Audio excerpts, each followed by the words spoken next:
Hi guys! I-share ko nga pala yung vacation namin sa Switzerland.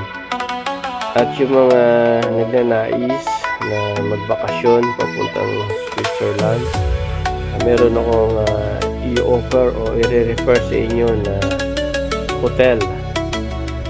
Ito nga pala yung tinuluyan namin dito ng one night and one day.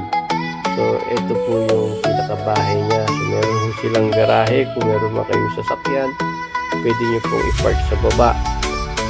At yung pinakabahay po nila, isa nandiyan po sa second floor. So, akit po kayo sa hagdanan at doon nyo makikita yung pinaka hotel nila. So, dito guys, wala akong masabi. Talagang affordable siya. Sa gitna siya ng city at maganda po yung spot. So ayan po yung veranda niya sa baba. Pwede po kayong tumambay dyan or gusto nyo kumain para matanaw nyo yung spot dito. Kasi guys, napakaganda ng view, lalo na pag sa umaga mag-aalmusal ka dyan or mag picture. Kaya masarap dyan tumambay guys. So ito nga pala yung pinakabuuan ng bahay. So meron po dyan sa baba at meron pa sa taas.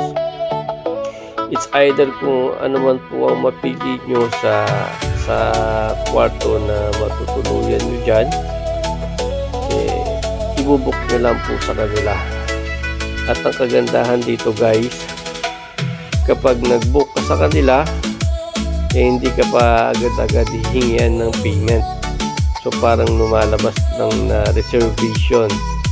If puntahan nyo po ang location at makausap nyo po yung may-ari, doon niya pa lang po ipaprocess yung paano magbayad o paano yung sistema nila sa accommodation or dito sa hotel.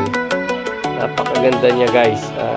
Wala akong masabi dahil dito welcome kami sa may-ari kasi pag ikaw ay nag-check-in dyan,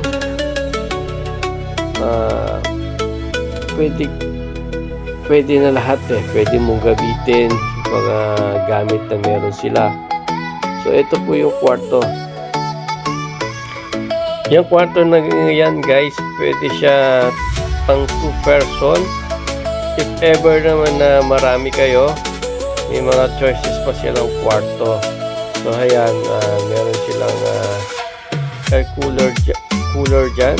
So malamig-lamig naman pag yan ginamit nyo. Pero kung gagawin nyo lang kasi is matutulog lang kayo dyan, so hindi kayo mag-i-stay na matagal dyan kasi kung gagala naman kayo, tutulog lang talaga ang habol nyo. So dito meron silang CR, kumpleto naman yan guys. Meron ng shampoo dyan, sabon, shower, at meron din silang bowl, CR. So kompleto sila guys. If ever na sarado, may pangalawa pang CR ito, at meron pa rin ho sa baba. Kaya marami kasi silang nagbisita, nag-check-in dyan. So ito yung pinakasala ng bahay nila guys. Kung gusto nyong mag-wine, so dito pwede kayong umorder dyan.